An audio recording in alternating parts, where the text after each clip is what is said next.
Most people's financial milestones involve something like, oh, I want to have $1 million or something like that. The first real milestone of becoming wealthy is your first $100,000. You know, this money does not make you rich. It doesn't mean you can quit your job, but it does start changing the way your money works for you. And the younger you hit it, the more powerful it becomes. The goal is not having, hitting your 100K milestone at 50.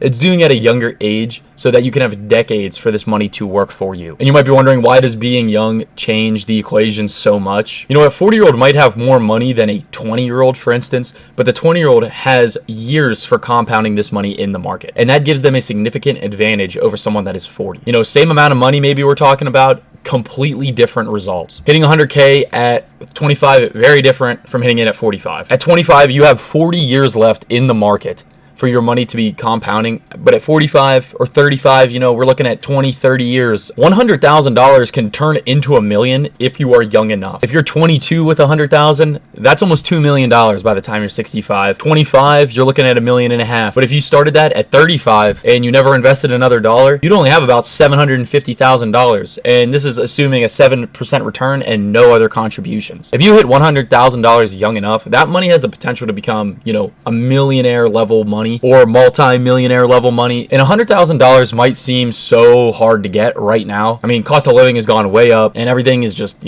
out of control these days. Everybody knows the struggles of the economy. I won't get into them too much in the video, but at the beginning of, trying to reach $100,000 invested, it feels like you're just throwing money into an account, $1,000 invested and you get 10% on that a year. That's $70. Like that's nothing. Same thing with $10,000. It's only about $700 for a year's, $700 to $1,000, 7 to 10%. That's not a lot of money. But if you look at this at $100,000 level, we're looking at $7,000, which is a lot of money, or $10,000 depending on the return. Let's say you make, 50, 60, 70 grand a year. We're looking at like almost 10% of your salary you just made in the market. If you think of it like that's adding on to your yearly salary, that's also what you're making. And I think a lot of people tend to quit because they don't see a lot of results.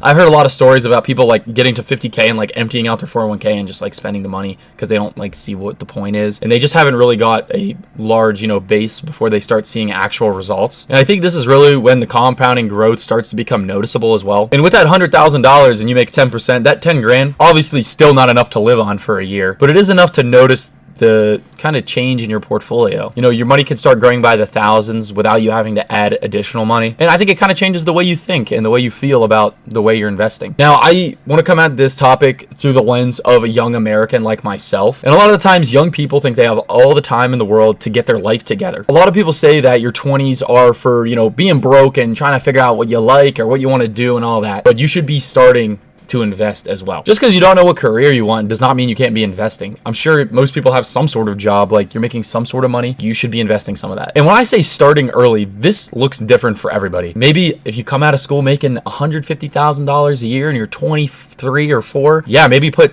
$50,000 away your first year. Also, starting early can mean putting $50 away a month for your first year. It's totally different for everyone. I think people confuse what I'm saying with starting early, meaning like they need to be going all out. Like, no, just start doing something. In your 20s is when your money has the most time to grow. It is the best time to start investing by far. And waiting has a huge cost later on. And I think your mindset shifts after, $100,000 hits in your retirement account. Like I said this, I feel like sometimes I'm just throwing money into my account because I'm trying to reach this milestone myself in the next few years. And I think after $100,000, you really start to realize that you're building some sort of wealth or some sort of system that works, and you're no longer starting from zero, and you have proof that your system works. And I think it helps build confidence and momentum in your portfolio. And I want to talk about how can young people actually get to this point. And the first thing I want to say is don't rely on budgeting. If you're going to try to do this very young, most of the time it's an income problem. I've seen people talk about trying to do like FIRE, like retiring early, and they're like, I make 50 grand a year. And it's like, okay, but like if you want $100,000 a year for your retirement, like it's just not reasonable. You don't make enough money now to even be able to put enough away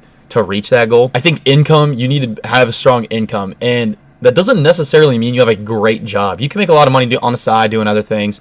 In the summers around here, I do like landscaping and some other side work just to make some extra money, and I invest all of it. I never even spend any of it.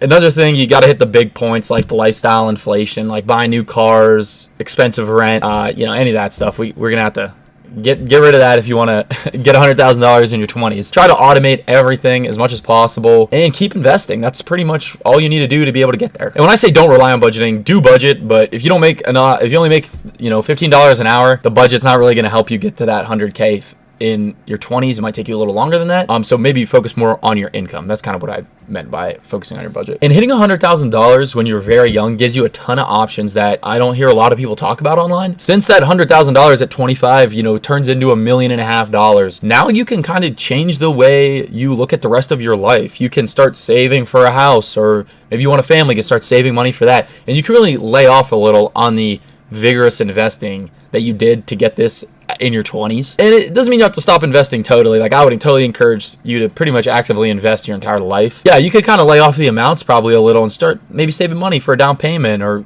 maybe save money for a new car or something that you enjoy, right? I'm all about incorporating things people like into their life, but I'm also to talk about the costs of investing and why you should be doing it, and you should be doing it young. But I'm not against, going out with your friends or getting a new car. I'm not against that. I think there's a healthy balance, and I think nobody knows what that balance is. I'll let you decide for yourself. Even things like making it a career change, maybe you want to go farm in the woods or something now, like totally possible. You just need enough money to survive, basically. And basically all that's happening is there's like a pressure change. You were like super crazy about the investing to get the $100,000 by, let's say, 25 for an example. Now you can refocus and do what you want. Yeah, I think that $100,000 is a huge milestone, and I think it's super important that you hit it as young as possible. And you should be working very hard when you're very young. That's when you got the most time in the world, no responsibilities. Take action in your own life and get to that goal, and then, from there you can do whatever you want. Obviously, I'm not a financial professional. If you need financial advice, I would seek a financial professional. But that's just my opinion on this topic. Let me know what you guys think. Thanks.